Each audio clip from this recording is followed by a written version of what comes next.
the silent dreams. Close your eyes. Take a breath in slow, full, unhurried.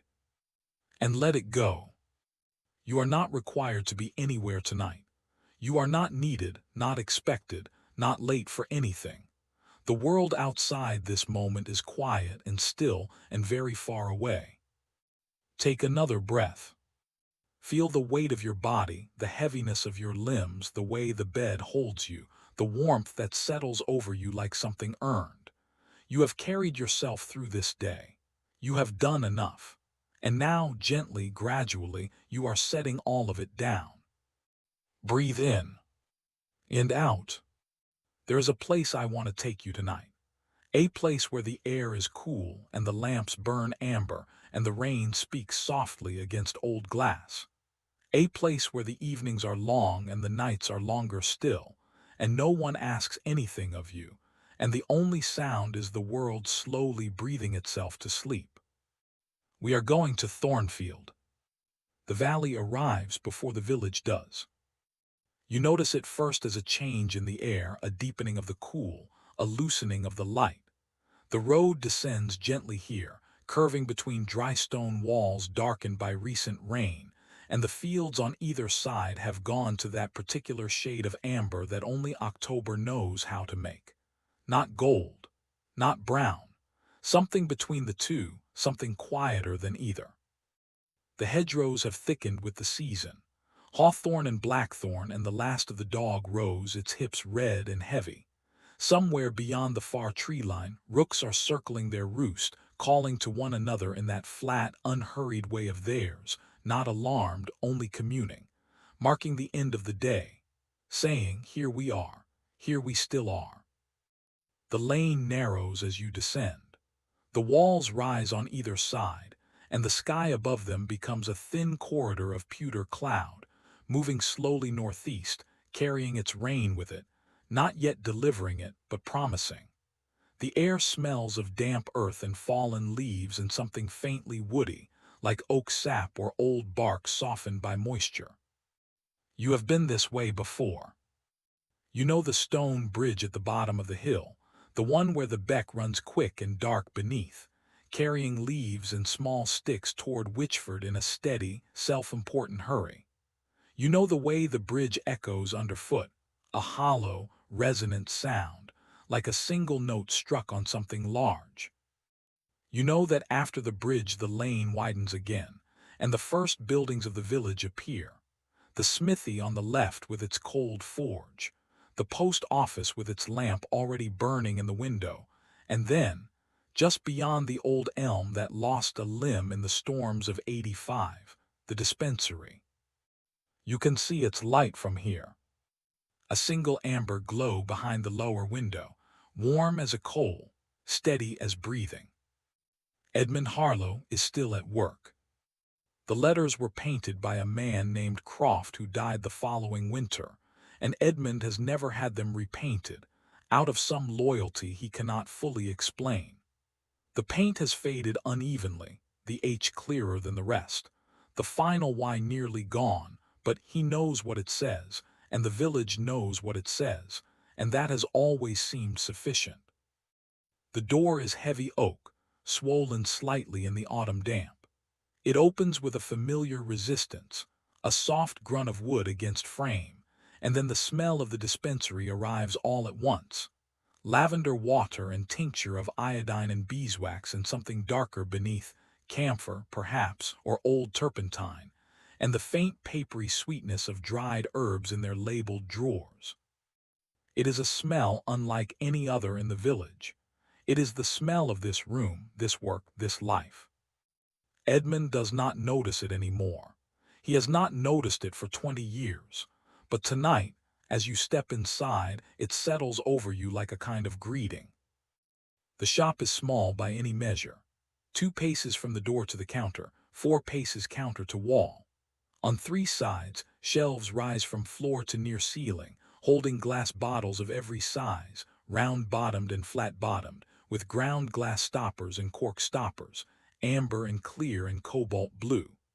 The light from the candle on the counter catches them all, turning the room into something between a laboratory and a chapel, the bottles gleaming like votives, the shadows behind them deep and soft.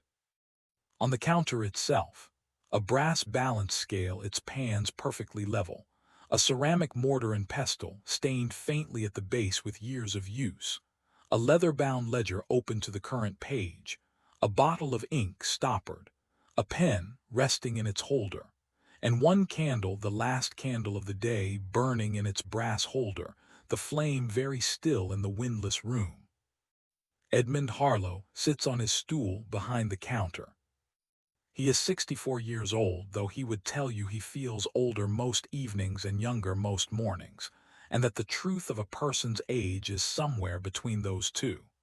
He is lean, not from deprivation, but from the particular leanness of men who move with purpose all their lives, who have always had things to do and have always done them. His hair is white, worn short. His hands, resting now on the open ledger, are marked with the history of his work. A faint iodine stain on his right forefinger, a small scar along his left palm from a broken bottle 20 years ago, the enlarged knuckles of a man who has spent 4 decades opening and closing small lids in cold weather. He is not reading the ledger. He is simply resting his eyes on the page. The day is done. The last patient left at 5:30, young Thomas Ellerby, 6 years old, his mother anxious about the croup that had been troubling him since Sunday. Edmund had given him a paper of ipecac powder and a small bottle of tincture of belladonna in a weak solution, and had told Mrs. Ellerby what he always told the mothers of young children: keep him warm, keep him drinking, come back on Thursday if it hasn't eased. Mrs. Ellerby had thanked him 3 times, which was one more time than usual, and Edmund had nodded each time with the same small inclination of the head that meant, "You are welcome, and I am not worried, and you should not be either." He is usually right about these things. In 39 years, he has been wrong 11 times that he can count. He counts them not as failures but as lessons, which is what they are. Medicine is not certainty. Medicine is the careful management of uncertainty with kindness. His old teacher told him that, the first week of his apprenticeship in Derby, and Edmund has never found reason to disagree. He picks up the pen, opens the ledger to tonight's entry, and begins, as he does every evening, to record the day. The handwriting in the early pages of this ledger is the same as the handwriting on the current page. Edmund's hand has not changed much in the 30 years he has kept this particular volume. A precise, moderate cursive, slightly compressed, with the occasional flourish at the capital letters that he has never quite outgrown from his training days. He writes the date first. Tuesday, 28th October, 1887. Then, working from memory, and from the smaller notes he makes during the day on a folded slip of paper kept in his breast pocket, he enters the day's transactions. Mrs. Ellerby, ipecac powder 2 grains and tincture belladonna 1/200, 4 Oz. Croup, no charge. He underlines asterisk no charge with a single, decisive stroke. He does this perhaps a dozen times each month. Not from carelessness about money, he is a precise and careful man in all things, but because there are families in this valley for whom 6pence is a meaningful sum, and because he has always believed that the work of keeping people well should not be made impossible by the cost of the keeping. His wife used to tease him about this, gently, with the kind of teasing that is not quite teasing but is instead a form of love that has nowhere else to go. He continues down the page. Mr. Croft, compound rhubarb pill 2 Ds. Constipation chronic 3D. Miss Hadfield rose water 4 Oz and glycerin 2 Oz. Chapped hands 2D. Farmer Beaumont liniment 8 Oz. Horse liniment his usual 6D. The candle shifts slightly. Not a draft, there is no draft, but some small internal instability in the flame, and the shadows in the room move together like a held breath released. The bottles on the shelves glimmer. The amber ones catch the light most completely, becoming briefly luminous, holding their color like something alive. Edmund does not look up. He is accustomed to the candle's small movements. They are company in their way. He finishes the ledger entry, totals the day's receipts in the margin, a habit from his apprenticeship that he has never abandoned, and closes the book. Rests his hand on the cover for a moment. The leather is worn smooth at the corners, slightly tacky from years of handling. He has kept a ledger every day for 39 years. There are 27 of them in the cabinet in the back room, each one dated on the spine in his own hand. He does not often read them, but he knows they are there, and the knowing is enough. He sets down the pen, stands slowly, with the particular caution of a man whose knees have opinions about sudden movements, and comes around the counter to begin the evening's closing work. The closing of the dispensary is a ritual, and Edmund performs it as such. He begins at the left side of the room, moving clockwise, a habit so ingrained that he does it in the dark when necessary, which is sometimes the case in winter when the candle gutters before he finishes. He checks each shelf in turn, ensuring that every bottle is properly stoppered, every label facing outward, every item returned to its proper position. He is not checking for theft or disorder. The village of Wychford does not steal, and he keeps the dispensary too tidy for disorder to take hold. He is checking because this is what you do when you are responsible for the things on these shelves. Because some of what is here could harm, in the wrong hands or the wrong quantities, and the checking is a way of keeping faith with that knowledge.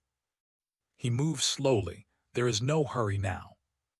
His fingers brush the bottles as he passes, not gripping, just touching, the way a man might trail his hand along a fence he has walked beside every day for 40 years. The amber glass is cool and smooth. The cobalt blue bottles, fewer in number, are reserved for external use only. Turpentine, dilute carbolic, the stronger iodine solution. He checks their corks with slightly more care. On the middle shelf of the central section, there is a row of 8 bottles he mixes himself. Infusions and tinctures prepared in the back room from the dried herbs he sources from 3 suppliers in Derby and 1 in London. He examines each one in turn, tilting it gently to observe the color. Tincture of valerian, which has a particular brownish-amber quality he associates with autumn itself. Tincture of hops, paler, almost golden. Infusion of chamomile, faint as straw in sunlight. Tincture of passion flower, which is the newest addition to his stock and which he is still learning, as one always learns from a new remedy, carefully, respectfully, with attention. He pauses here slightly longer than he does at the other shelves. These are the sleep remedies. Not his only work, not his primary work, but the work he finds most satisfying in the quiet hours of his private thinking. He has always believed, and believes more firmly now at 64 than he did at 30, that sleep is the great healer. Not medicine itself, but the condition under which the body does its own medicine. Rest. True rest. The kind that comes not from exhaustion but from safety, from warmth, from the settling of the nervous system into something approaching trust. He has prescribed these remedies many hundreds of times. He prescribes them to the anxious farmer who lies awake running figures in his head, to the new mother whose vigilance will not release her even in the small hours, to the elderly widow who wakes at 3 in the morning with no reason she can name, to the young men who came back from the works in Sheffield with something changed in their eyes, something that wouldn't quiet. He prescribes them with instructions he has written out so many times he no longer needs to copy from any reference. Valerian, warm in water, taken a full hour before retiring. Chamomile, gentler, for children and the constitutionally delicate. Hops, do not use during melancholy, it deepens it. Passion flower, new evidence suggests it acts upon the nervous agitation specifically.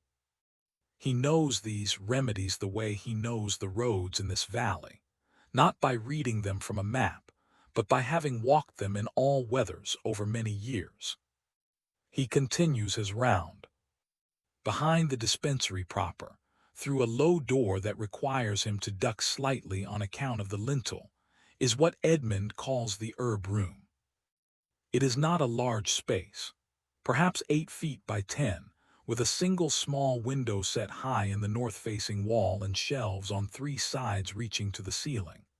The fourth wall is occupied by a long wooden workbench, scarred with decades of use, its surface stained in irregular patches of green, brown, and the deep purple-black of elderberry.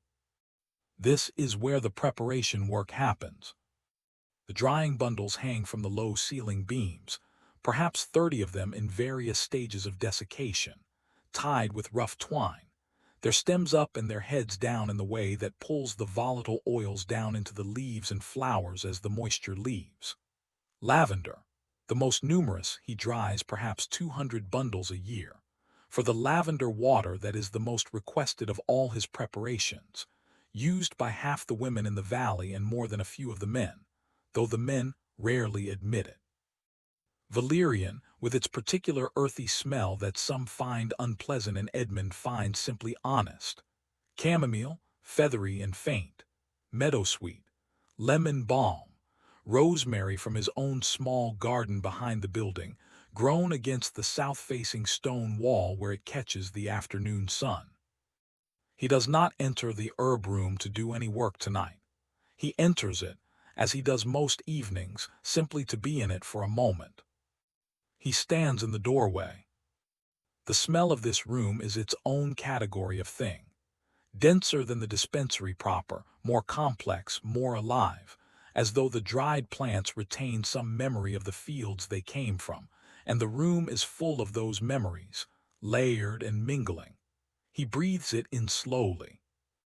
Lavender, chamomile, valerian, the faintest trace of rosemary, and beneath all of it the smell of old wood and dust and the particular quality of a room that has not been changed in a very long time.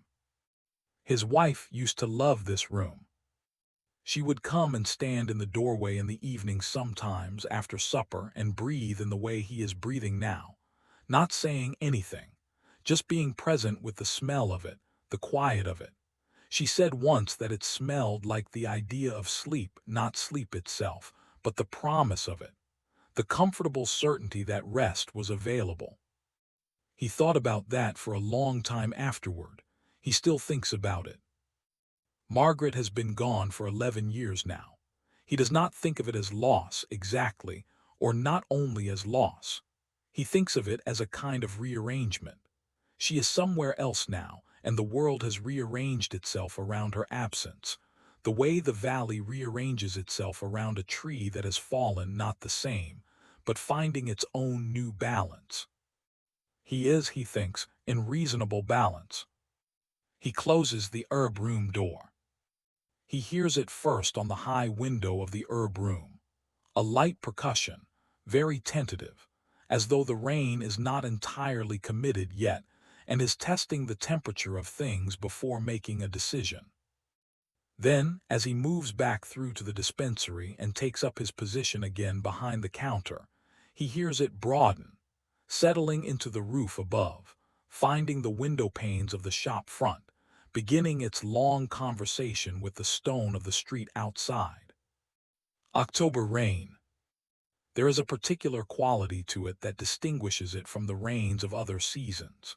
It is not the urgent, percussive rain of July, which arrives with a kind of drama and departs the same way. It is not the thin, relentless rain of February, which has no interest in your opinion and will simply continue until it is done. October rain is something more considered.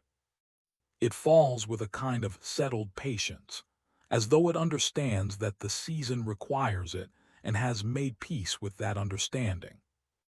Edmund lights the small lamp on the shelf behind the counter, a second light, lower than the candle, more amber, and begins the task he saves for evenings when the work is done, and the time is his own. He mends labels. It is a small task, not strictly necessary, something that could easily be deferred and often is. But he finds it satisfying in the way that only very small tasks can be satisfying, tasks that have a clear beginning, a clear process, and a clear end, and that require just enough attention to quiet the less useful activities of the mind. The labels are slips of white card, written in his own hand, pasted to the bottles with a flour and water paste that he makes in small batches. Over time, from handling, from damp, from the inevitable abrasion of daily use, the labels develop small tears at their edges, or lift slightly from the glass, or become smudged in ways that make them difficult to read.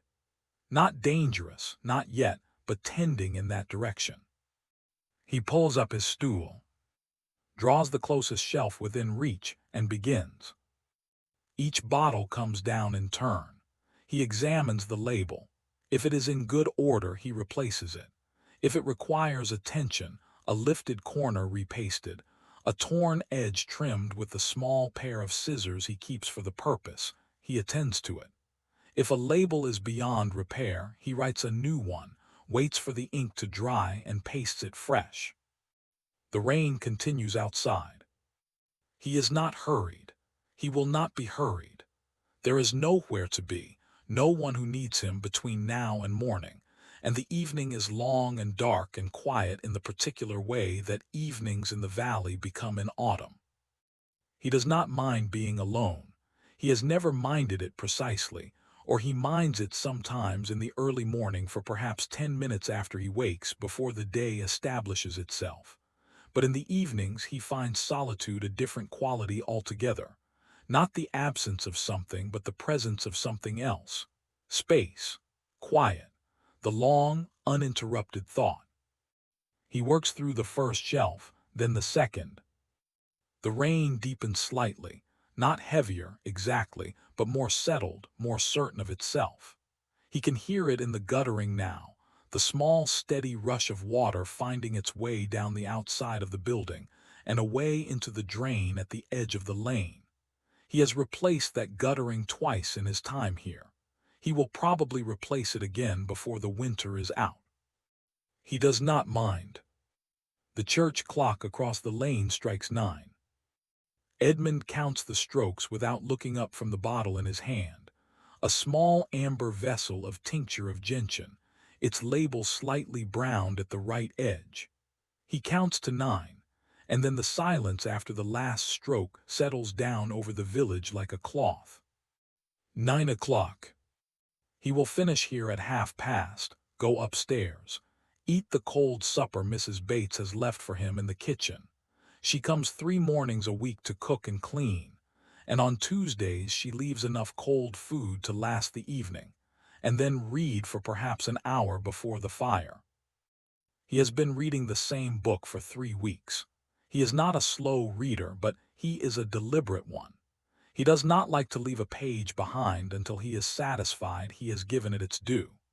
The book is a natural history of the Yorkshire Dales, dense with botanical information that he reads partly for professional interest and partly for the pleasure of recognizing things he knows. He repastes the gentian label with a small brush dipped in the paste pot, presses it smooth with his thumb, and sets the bottle aside to dry. Reaches for the next. Tincture of valerian. He holds it up to the candlelight. The color of it, that particular brownish amber, neither quite brown nor quite amber but its own distinct shade, pleases him in a way he has never tried to articulate. It is the color of autumn itself, perhaps. The color of things that are finishing well. The color of a day that has done what it set out to do and is now coming, quite naturally, to its rest. He has given this remedy to perhaps 300 people over the years. Some of them he has given it to once, and it has worked, and they have not needed it again. Some of them return every month reliably, needing only the one steady thing in their lives to be that little bit calmer when they close their eyes. Some of them he has talked to, sitting here on the other side of this counter, for longer than the medicine required, because sometimes the medicine is not the main thing, and what is needed is simply to be heard carefully by someone who is not going to be alarmed. He is not easily alarmed. It is, he thinks, perhaps his greatest professional quality, and possibly the one he was born with rather than trained in. The capacity for composure. Not coldness, he is not a cold man, and he knows the difference. But the quality of remaining still in the presence of distress, and by that stillness offering something of use. He sets the valerian bottle down, picks up the pen, writes a new label for the one beside it, whose writing has faded to near illegibility. Tincture of Valeriana officinalis, for nervous agitation and sleeplessness. Dose, 20 drops in warm water 1 hour before retiring, not for children under 10. His handwriting is the same at 9 in the evening as it is at 9 in the morning. This is a point of quiet pride. By 10 o'clock, Edmund has worked his way through all 3 shelves on the left side of the room and most of the central section. His back is beginning to suggest that the stool might be reconsidered in favor of the more upright chair he keeps in the back room, but he has found in recent years that his back suggests many things in the evening that it cannot be bothered to suggest in the morning, and that if he gives in to all of them he will spend his evenings lying flat, which seems an undignified way to pass the time. He continues.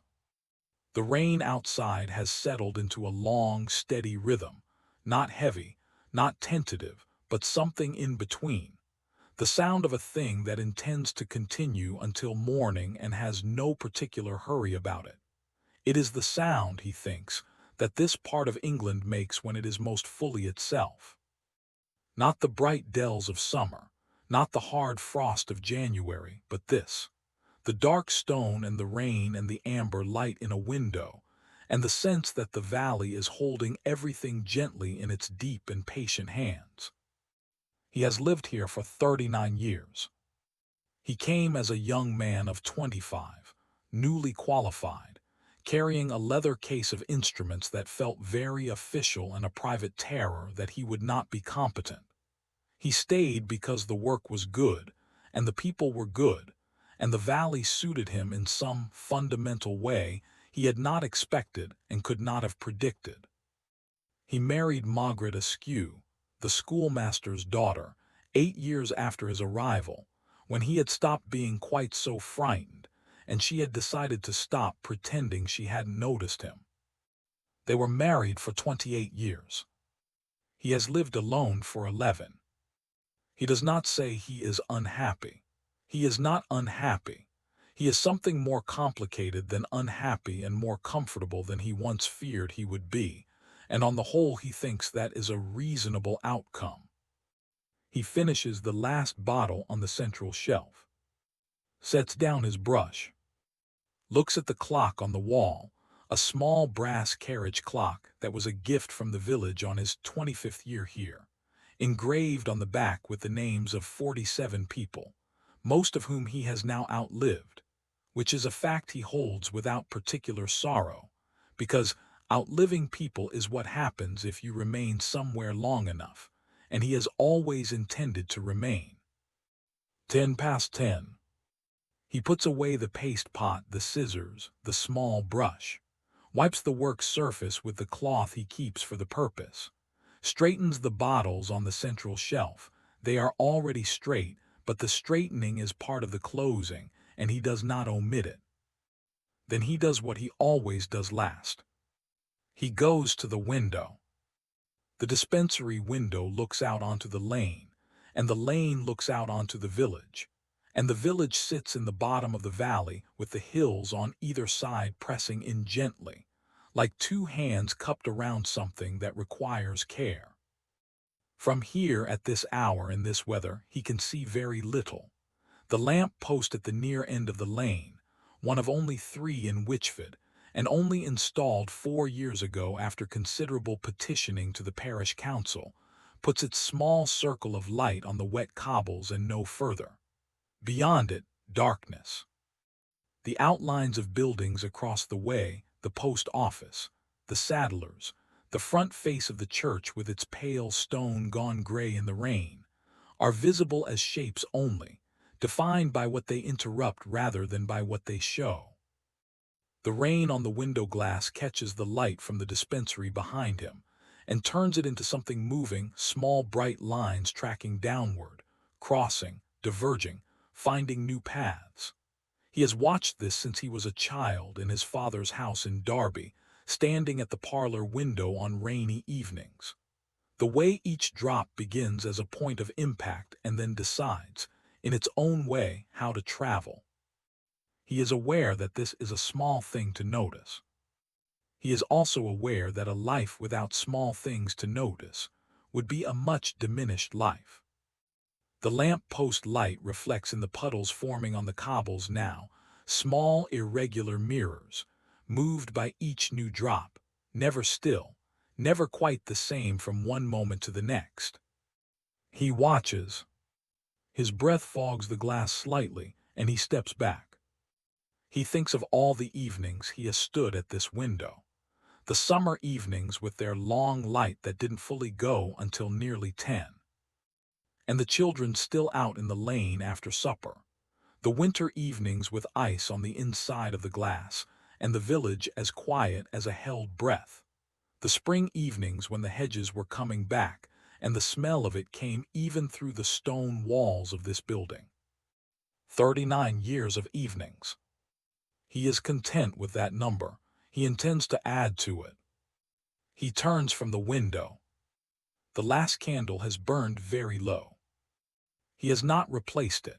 He will not replace it. He will go upstairs by the light of the small lamp, which he will carry with him, and he will leave the dispensary to close itself into darkness behind him the way it does every night, the way it has done for 39 years. But he sits for a moment longer with the candle. He is always like the last candle of an evening. The way it has given most of itself already and burns now without any reserve, without anything held back, just the remainder of it, warm and steady, doing what it does with what it has left. He has thought sometimes that it is a reasonable model for a life, not the dramatic burning of the first hour, not the long reliable middle, but this, the late hour, the low flame, the willingness to continue. He is 64. He is not ready to be done. There is still work tomorrow, Mrs. Ellerby's boy to check on Thursday, and the monthly visit from the new young doctor in Ashbourne who asks him questions about plant-based preparations, with a respect that Edmund finds touching and useful in equal measure, and the lavender bundles in the herb room that will need to come down next week before they overdry and begin to drop. There is always more. He does not find that burdensome. He finds it on the whole a privilege. The candle flame steadies itself. Outside, the rain continues, that long, patient autumn rain that will still be falling when he rises tomorrow morning, softer perhaps, but present. The valley will be green and dark and dripping, and the beck will be running high, and the stone walls will be darker than usual, and the air will smell of everything that has been washed clean. He breathes in and out. The room around him is very quiet, the bottles on their shelves, the balanced scale with its perfectly level pans, the ledger, closed now, holding its record of the day, the mortar and pestle with their faint permanent stain, the small lamp waiting to carry him upstairs. This is the dispensary. This is his work. This is, in all the ways that matter, his life. He lifts the small lamp. The dispensary transforms behind him as he moves toward the back, the candle on the counter now a single point of amber at his back, the shelves retreating into shadow, the room becoming what it is in the night hours, quiet, still, faithful. He passes through the back room without stopping, past the cabinet of ledgers, past the work table with its equipment hanging on the wall above it, the steel spatulas, the glass stirring rods, the set of weights in their velvet-lined box, past the door of the herb room, from under which the faintest trace of lavender still escapes. The stairs are narrow. He takes them slowly, as he always does now, one hand on the wall. The house is 200 years old in places and 300 in others, or so he was told when he first came, and he has no reason to doubt it. The stairs angle in the way that old stairs angle, each step a slightly different height, a geography learned so thoroughly over 39 years that he navigates it without thinking. He emerges into the kitchen. The cold supper Mrs. Bates has left is on the table, covered with a cloth, bread, hard cheese, a few slices of cold mutton, and apple. He eats it standing at the table, which he knows he should not do and does anyway, the lamp set on the window ledge, the rain quiet on the kitchen window. The mutton is good. Mrs. Bates has been feeding him for 7 years, since the year after Margaret's sister stopped coming by, and he is grateful for her consistency. He does not tell her so often enough. He will tell her on Thursday. He finishes, sets the plate in the basin, carries the lamp down the short passage and into the sitting room. The fire has been banked since 5 o'clock, when he let it down before opening the dispensary for the evening. There is enough warmth remaining in the room to make it comfortable, not the robust heat of a full fire, but a residual warmth, the afterthought of earlier heat, which suits him well enough at this hour. He does not rebuild it. He settles into the chair by the hearth, his chair, the one with the flattened cushion on the right armrest that he has been meaning to replace for 5 years, and will probably replace in another 5, and opens the natural history of the Yorkshire Dales to the page he left off. The lamp on the table beside him puts a warm circle on the page. He reads. He is on a chapter about the botanical communities of limestone pavement, that particular terrain, found in scattered outcrops across the dales, where plants grow in the deep fissures of ancient rock, sheltered from grazing and weather, sometimes representing species that have been there since before the last glaciation. He finds this interesting not only as a botanist's observation, but as something more personal, more difficult to name. The idea that things can persist in sheltered places, can find their way through long, cold centuries, can be present still when everything around them has changed. He reads for a while. The fire dies further. The rain on the window is very gentle now, barely a sound, barely a presence. He can just hear it if he listens, and he listens for a moment, and then he does not listen, and it is still there. His eyes grow heavy. This happens sometimes at this hour with this warmth, with the book on his knee, not suddenly but gradually, the way the valley itself moves through its seasons, without drama, without announcement, just the slow and steady settling of things. He does not resist it. He lets the book rest, still open on his knee. He lets his eyes close. Beyond the sitting-room window, beyond the lamplit dispensary below, beyond the lane and the church and the post office and the cold forge of the smithy, the valley breathes. The rain has nearly stopped. What remains of it is more sound than substance. The drip from the eaves, the small rush of the guttering, the quiet percussion of collected water finding its way off every surface and down to the lane and away to the beck. The beck itself is running quickly tonight, carrying October's gifts toward the lower fields in a steady, untroubled hurry. The hills on either side of the valley are dark shapes against a sky that is not quite black, a deep charcoal gray, lit from somewhere far away by a moon not visible but present behind the cloud, giving the clouds their edges, giving the hills their outline. Everything is very still. In the church across the lane, the clock will strike 11 in a few minutes, but those minutes have not yet arrived, and until they do the night holds its breath. Wychford sleeps. The cook's kitchen in the manor house is cold and clean. the herbs in their drying bundles still and fragrant. The vicarage garden is dark and wet and patient, its spring bulbs already sleeping underground, waiting for their time. In the manor house itself, in the old rooms and the newer ones, the heavy silence of a house at rest presses gently down on everything. And here, in the sitting room above the dispensary, Edmund Harlow is falling asleep in his chair. The lamp burns on. The book rests on his knee, open to a page about limestone pavements and the things that persist.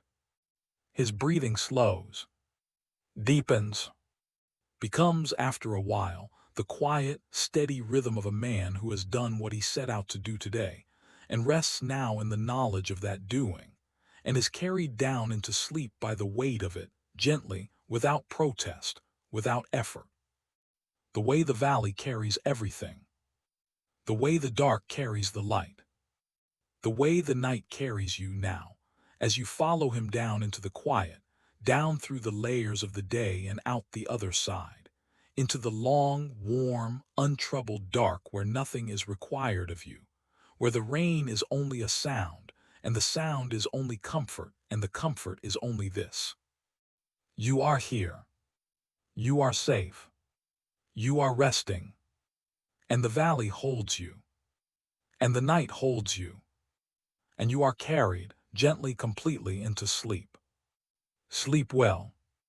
Thornfield is still here. It will be here in the morning.